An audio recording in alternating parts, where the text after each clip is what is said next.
ചെവിയിൽ മൂളക്കം, ഇരമ്പൽ അല്ലെങ്കിൽ whistling sound ഉണ്ടാവാനുള്ള കാരണം എപ്പോഴും ഇതുപോലെ പരിക്കുകൾ തന്നെ ആവണമെന്നില്ല.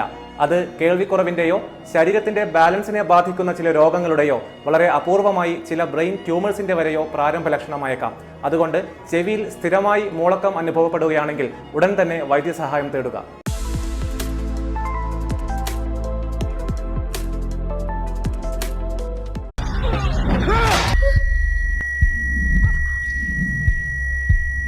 ചെവിയിൽ മൂളക്കം, ഇരമ്പൽ അല്ലെങ്കിൽ വിസിലിംഗ് സൗണ്ട് ഉണ്ടാവാനുള്ള കാരണം എപ്പോഴും ഇതുപോലെ പരിക്കുകൾ തന്നെ ആവണമെന്നില്ല.